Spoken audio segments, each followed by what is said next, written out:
beauties, welcome back to my channel. So today's video is a uni advice video and I'm going to be talking to you about how to manage your money at uni as well as ways you can save your money too. But as always, before I get into the video, a quick shout out to those of you stopping by my channel for the first time. I hope you like what you see. If you do, don't forget to like, comment and hit the subscribe button down below.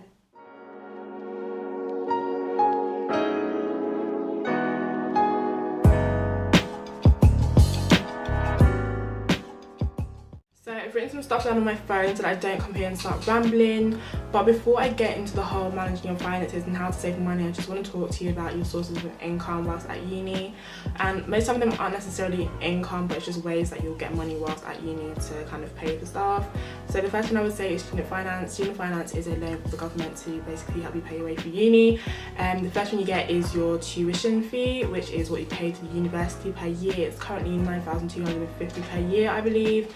And you also, so you get your tuition fee and then you get your maintenance loan. Your maintenance loan, it most likely, well, I hope you will use your maintenance loan to pay your rent, to food shopping or whatever you have left you can kind of use for whatever, but I would say it's very important to use it for your rent. And not everyone is eligible for student finance, but if you are, some people get more than others. The amount of student finance you get is based on your parents' income. So if your parents are lucky enough to earn very well, you may not get a lot of student finance. And if this is the case, you need to think about alternative sources of income, like I said. So if your parents are going to give you a certain amount of money per month or per week, or if you're going to get a job on the side, and that is very important so that you can pay for your rent, you can do your food shopping easily, so you're not struggling basically, so you're not going through the uni struggle. Okay, so that's a really important thing to consider. It's obviously important to sort that out before uni. You don't want to get to uni and then you don't know how to pay your rent, you don't know how you're going to eat, and then maybe you're like miles away from home and it's a hard thing to figure out. So it's really good to sort that out before coming to uni. So my first money saving tip is to consider changing where you do your like weekly food shop. And maybe if you're a bougie bitch, you might shop in Marks and Spencer's, you might shop in Waitrose or whatever, you know.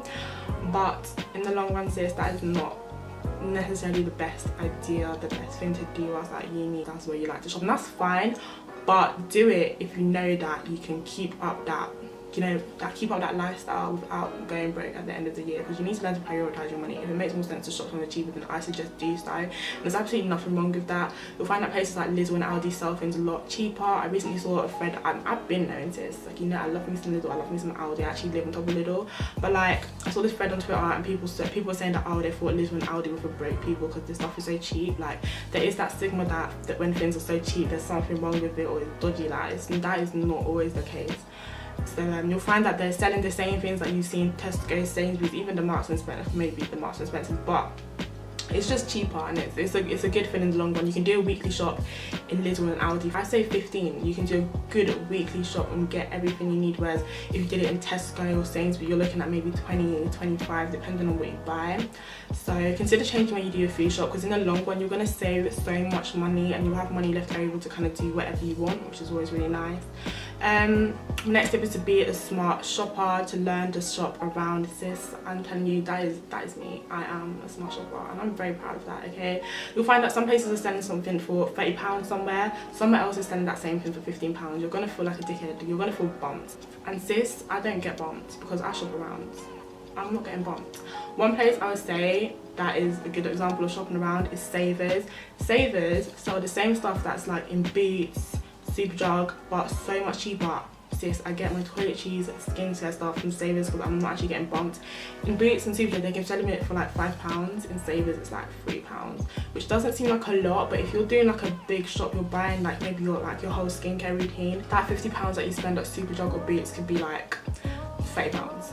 Which is you save a good amount of money. It's even easier if you're doing it online. You can have multiple tabs open looking for the same thing. On one website it's £30, another website is 25, another website is 20. So shop around and you can just save yourself a really good amount of money. My next tip is to take advantage of your status as a student. As a student, we're entitled to so many discounts and there is no shame in asking for a discount. If there's no shame in going to a restaurant and asking, oh, is there a student discount? There's no shame in getting money off for your food, sis. Do you not want to eat? Do you not want to eat? And it's not only for restaurants, it's for clothes shops. It's like for everywhere. I don't know if you guys have heard of UNIDAYS. UNIDAYS is really good. You get discounts on all clothes, food, technology, so like laptops, which is really good when you're coming to uni if you need a new laptop and things like that. They do a lot of things, so I would definitely say look into UNIDAYS. and it's free as well. It's free to use and you get discount codes for like literally everywhere. I'll put a link in the description box to UNIDAYS if I remember. Also take advantage of freebies as well, especially during like freshers.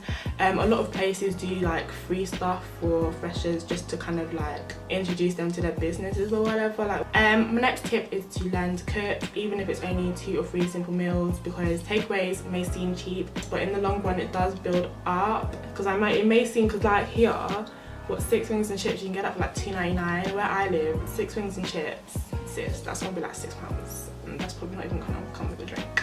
So in some places you may think, oh yeah, I'm getting a good deal, but if you keep buying and buying and buying, do you know what I mean, it doesn't make sense. But for you to do a nice shop, a weekly shop at like a Lidl or Aldi for £15 and you can cook for the whole week, you're sorted. Like 15 is the kind of, is like the average price you would get for a takeaway, or if you're me and you order a lot.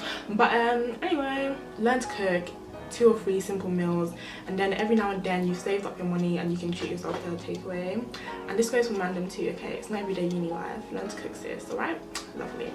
Another thing I would say is DIY, do it yourself, you know. Me personally, I do a lot of stuff myself. I did my braids, you know, they could or whatever. They're really old at the moment. I actually need to take them out, but you know, some jumbo box braids. Hello, hi. I also do my own acrylic nails. They are, I actually recently I took them off yesterday, but I do my own acrylic nails. So you can imagine doing my own hair and my own nails saves me so much money. Another thing that's really important as a student is travel. If like me, I live far from uni, so I always book my ticket in advance. I don't think I would, unless it was like a family emergency or something, God forbid, then there's no way I'm gonna book my ticket to go back like just like that, because that's gonna cost me like £70–80. Because where I live is pretty far. It's like 3 hours on the train and it's like 5–6 hours on the coach. So for a 6-hour journey and you pay the next day, that's gonna cost you a lot. So book in advance. If you know that, okay, I'm going home in 2 weeks, don't leave it too long to book now, and it can be really cheap. If I were to book to go home today, it could cost me £70–80, but when I booked to go home, come back to Leicester recently, it cost me only £13 for a 6-hour journey. That is like really cheap. Another thing I would say is get maybe a travel card. So I've got the train travel card. I've got a 3-year one. It's £90, which may seem like it was £30 a year, but I got the 3-year one, I think, which is £90, which may seem like a lot, but if you travel on the train a lot, it's going to save you a lot of money. And also I think they've got something for the coach as well, because train and coach are like the main ways that people come and go from uni, so that's something to really look into. And this next tip is really random, but I would say consider paying for 1 year free next day delivery on your favourite site. I personally love Boohoo, so love it. I shop on it all the time. So I have free I actually got it last year before I came to uni, because I was doing some shopping and I just needed stuff to come quickly because I was basically off the uni. So I paid for the free next day delivery, and it's honestly such a blessing. It's only £10. Ordinary shipping on most sites is like £3.95, £4.95. That's £4 or £5 if you're paying that again and again and again. And if like me, I shop online all the time. If I'm paying like £4, £5 every single time I shop online, it's just gonna build up so much. So having that free next day delivery is just so good. You can order like as many times in a week as you want, and you don't have to pay because you've already paid that £10. So it really does work out, and you get it the next day. So if you've got like a last minute motive, sis, order your things and they'll be there by tomorrow, and you didn't have to pay for the shipping. So that's really good. My last tip is simply to manage your finances, to take record of how much you're spending, which obviously it seems a bit obvious, but what I mean by this is to save your receipts. Like at the end of the day, look at how much you spent. If you did some online shopping, take a note of what you spent, so maybe each week you can see how much you're spending. What I did in my first year was it seemed quite complicated, but what I did was, so the way student finance works, you get it in 3 installments, and more time you rent, it's also in 3 installments. So I would deduct my rent for the first installment for my first student finance installment, and whatever I had left, I would divide that by the amount of weeks that I have until my next installment, which seems really long. So say like I paid my rent and then I had £500 left, and then I had 5 weeks, so I do 500 divided by 5, so I have £100 per week. Okay, more time, that's not how much I would have, but I'm just so you know, and then you know how much you want to spend, how much you want to save. If you go over it, maybe the next week you try not to do as much, basically.